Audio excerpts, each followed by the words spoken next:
निर्भीड, निपक्ष, अन्यायाला वाचा फोडणारे एकमेव मराठी न्यूज चॅनल जनविकास न्यूज। आता मी बच्चूले विचारतो, बबलूले विचारतो, का रे बा प्रवीण तायडे डमी वाटते का? आता डमरू वाजून राहिलं ते बच्चूचं नाही, बबलूचं नाही, आता डमरू वाजून राहिलं प्रवीण तायडेचं। आता मी एक व्हॉट्सअपवर पाहिलं, प्रवीण भाऊ का एका अपक्ष उमेदवाराला पाडण्याकरता दोन मुख्यमंत्री येऊन राहिले। अरे बाबा, तू तर मोठा राज्याचा नेता आहे, तू तर स्वतःला मुख्यमंत्री बनायच्या गोष्टी करत होता आणि आता म्हणतो दोन मुख्यमंत्री। अरे हा प्रवीण तायडे भारतीय जनता पक्षाच्या नेत्याचा काळजाचा तुकडा आहे आणि एक सामान्य पोरगा प्रत्येक उमेदवार आमच्यासाठी महत्त्वाचा आहे, आम्हाला आमदार म्हणून पाठवायचा आहे। का पाठवायचं आहे?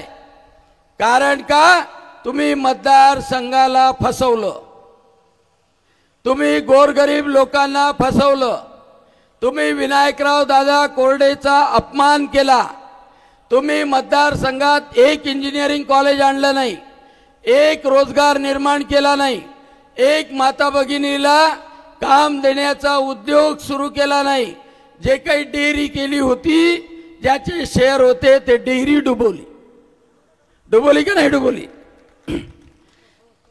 पतसंस्थाही डुबवली। मग तुम्ही केलं काय? फक्त चांदूर बाजार कुरळ पूर्णा रोडवर 150 एकर जमीन हडप केली आणि 150 एकर जमिनीवर चांगलं फार्म हाऊस बांधलं। माझ्या माता भगिनींना, मुख्यमंत्र्याच्या लाडक्या बहिणींना मी विचारतो का कधी बच्चू कडून फार्म हाऊसवर भावांना विचारतो, तुम्हाला जेवायला बोलावलं का? अरे एखादा तर हात वरत करा, जेवायला बोलावलं म्हणून। ताई जेवायला बोलावलं का? नाही। कारण का तो तुम्हाला नाही बोलावत, तो मुंबईतल्या कॉन्ट्रॅक्टरला बोलावते। कारण का तोडपाणीचे सगळे धंदे महाराष्ट्रातले त्या कुरळ पूर्णाच्या फार्म हाऊस होते आणि तुमच्या मतावर निवडून येऊन सगळ्या बदल्या त्या तिथून होतात। पोलिसांच्या बदल्या करायच्या असल्या तर त्याचे ठेके तिथून घेतले जातात।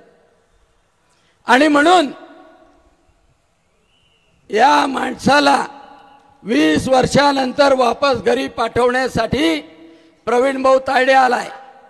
आणि आता योगेश टिळेकरांनी सांगितलं का सगळ्या समाजाला प्रतिनिधित्व दिलं।